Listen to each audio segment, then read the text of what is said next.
भाई या पहले वीडियो देखिए। बेटी से रिश्ता। कहानी मयंक और विभा की है। मयंक एक अच्छी नौकरी करता था, लेकिन विभा की जाति का ना होने के कारण विभा के माता पिता शादी के लिए नहीं मानते हैं। पर जब दोनों अपनी मर्जी से शादी कर लेते हैं तो क्या है विभा, 6 साल हो गए हैं शादी को, लेकिन एक दिन नहीं गया कि तुम माँ पापा को याद कर परेशान नहीं होती। मैं कितनी कोशिश करता हूँ कि तुम सब भूल जाओ। कोई नहीं भूल पाता है मयंक। माँ पापा को कोई कैसे भूल सकता है। तभी सास का फोन आता है। माँ लो, विभा से बात कर लो, आज उसे अपनी माँ की बहुत याद आ रही है। बेटा विभा, मैं आ जाऊं?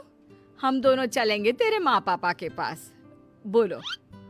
ना माँ जी, वो आप लोगों को कुछ बोलेंगे तो मुझे और भी बुरा लगेगा। आखिर आप भी मेरी माँ ही तो हैं। अरे सुन लेंगे ना यार, कोई बात नहीं, बोलेंगे ही ना। चलो माँ, मैं फोन रख रहा हूँ।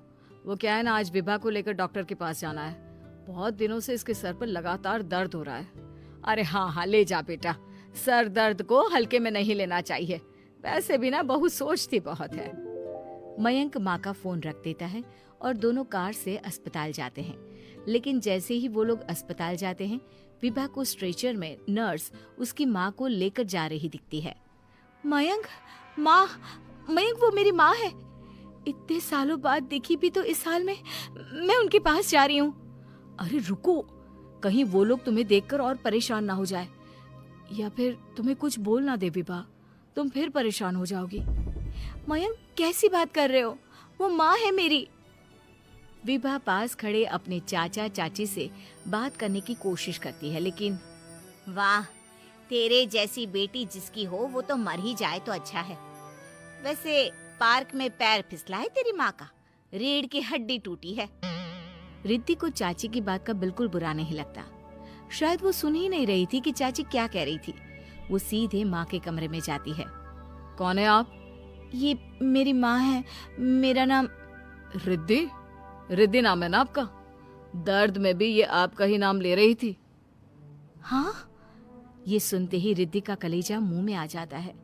ये वही माँ है जिसने कड़े शब्दों में ये कह दिया था कि अब तेरा मेरा रिश्ता खत्म। फिर रिद्धि का पति मयंक भी वहां आ जाता है। सामने खड़े होते हैं रिद्धि के पिता। पापा, क्या हुआ माँ को? वो पार्क में गिर पड़ी, रीढ़ की हड्डी में चोट आई है। रिद्धि पिता की तरफ देखती है, लेकिन पिता मुंह फेर लेते हैं। पता है मयंक, माँ दर्द में मेरा नाम ले रही थी। मेरी माँ मुझे याद कर रही थी मयंक। मैं माँ को कुछ नहीं होने दूंगी, देख लेना। हाँ रिद्धि, हम मिलकर माँ का ख्याल रखेंगे, उन्हें फिर से खड़ा कर देंगे। लेकिन भैया कहाँ है? रिद्धि पिता के सामने जाकर खड़ी हो जाती है। पापा, भैया कहाँ है? वो अमेरिका में है, वो नहीं आ पाएगा। रिद्धि फिर माँ की ओर ध्यान कर लेती है। उस पूरी रात रिद्धि माँ को देखती खड़ी रहती है। पिता मन ही मन सोचते हैं, जब इतना ही प्यार था तो क्यों चली गई किसी एक अजनबी के लिए हम सभी को छोड़कर। तभी डॉक्टर बाहर आते हैं। आपकी वाइफ को होश आ गया है, क्या मैं उनसे मिल सकता हूँ? जी नहीं, वो बार बार अपनी बेटी का नाम ले रही है। रिद्धि बेटा, तुम अंदर चली जाओ। माँ रिद्धि को देखकर रोने लगती है। बेटा, माँ के गले लग जा। मैंने तो सोचा था तेरा चेहरा देखे बिना ही मर जाऊंगी। ऐसे कैसे? भला मैं अपनी माँ को कुछ कैसे होने दे सकती हूँ?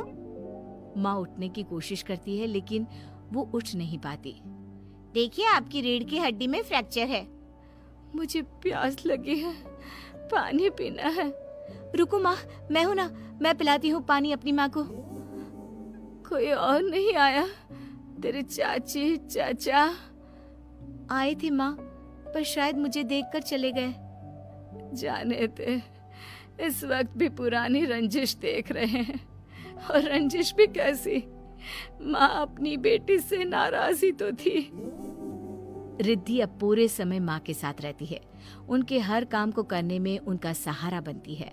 फिर एक रोज, आज आपको चलने की कोशिश करनी थी, लेकिन हमारे फिजियो के डॉक्टर नहीं आए जो आपको पकड़ कर चलाते, तो फिर आज। डॉक्टर साहब, मैं हूं ना, मैं माँ को चलने में मदद करूंगी। रिद्धि माँ को चलाती फिराती उनके खाने पीने का ख्याल